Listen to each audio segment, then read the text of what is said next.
계속해서 광주 전남권 뉴스입니다. 17명의 사상자를 낸 광주시의 건물 붕괴 사고는 안전 불감증이 불러온 인재일 가능성이 커졌습니다. 인도와 도로 바로 옆에서 5층 높이의 건물을 철거했지만 안전을 담보할 대책은 없었습니다. 위험성이 큰 현장엔 안전 감리자도 없었습니다. 김혜린 기자가 보도합니다. 철거 중이던 건물이 무너져 덮친 왕복 7차선 도로. 이곳을 지나던 시내버스는 미처 피할 새도 없이 그대로 묻혀버렸습니다. 버스 정류장이 있어 이곳을 자주 오갔던 시민들은 늘 불안했다고 말합니다. 근데 철거를 이렇게 많이 하는데도 제대로 통제나 제재가 없어요. 사람들 밑으로 마음대로 다니고 차도로 마음대로 다니고. 차량 통행이 잦은 도로 바로 옆에서 5층짜리 건물을 철거하면서도 별다른 교통 통제가 없었습니다. 담당 구청은 바로 앞 정류장도 옮기지 않았습니다.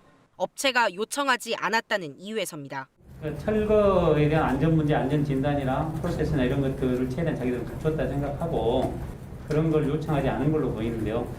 철거 과정을 관리 감독해야 할 감리자도 현장엔 없었습니다.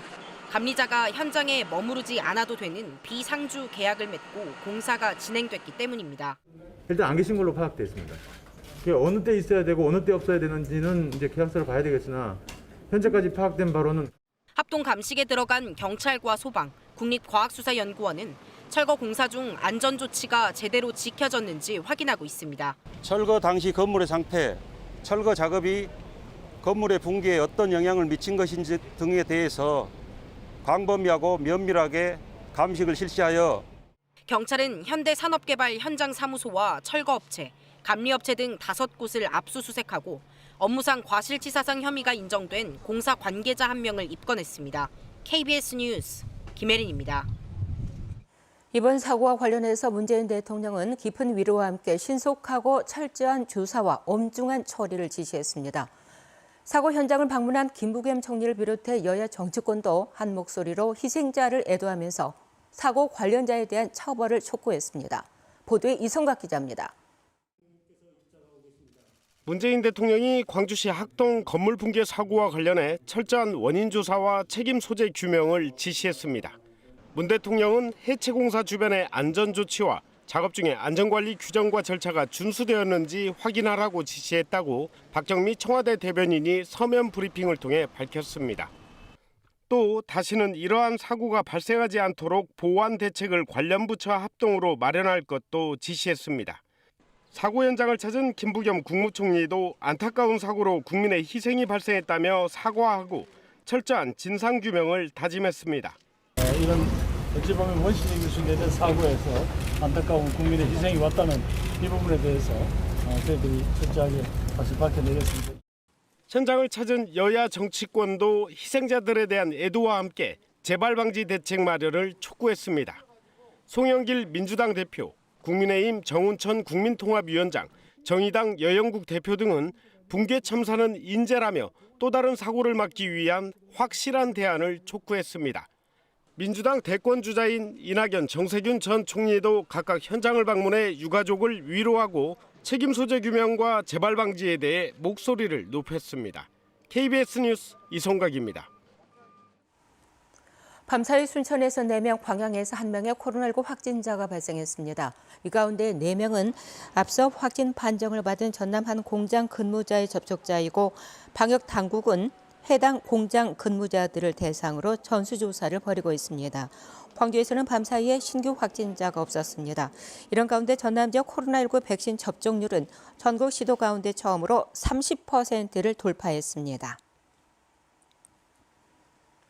어젯밤 11시 50분쯤 영광군 묘량면의 한 돼지 축사에서 불이 나서 800여 마리의 돼지가 폐사하는 등 수방소 추산 1억 5천만 원의 재산 피해를 낸 뒤 40분 만에 꺼졌습니다. 수방당국은 축사에 있는 전기시설에서 불이 시작된 것으로 보고 정확한 화재 원인을 조사하고 있습니다. 광주 송정역에 대규모 주차 빌딩을 짓는 공사가 오는 21일부터 시작됩니다. 광주시는 현재 송정역 주차장 부지에 차량 1,580대를 주차할 수 있는 지상 7층 규모 주차 빌딩을 이달에 착공해 내년 10월에 완공할 예정이라고 밝혔습니다. 주차 빌딩 공사로 기존 주차장이 폐쇄됨에 따라서 광주시는 역앞 광장 등의 임시 주차장을 운영합니다. 이탈리아 로마 교황청이 목포 산정동 순교자 기념 성당에 대해 준대 성전 칭호와 품격을 부여했다고 성당 측이 밝혔습니다. 한국 천주교 성당과 관련해서 교황청이 준대 성전 칭호를 부여한 것은 목포시 산정동 순교자 기념 성당이 최초로 역사적, 예술적, 신앙적 측면에서 중요성이 인정되는 경우에 부여됩니다. 목포 산정동 순교자 기념 성당은 1897년 박해를 피해온 신자들이 목포로 이주해와 신앙 공동체를 형성해 설립한 곳으로 천주교 광주대교구의 태자리로 불리고 있습니다.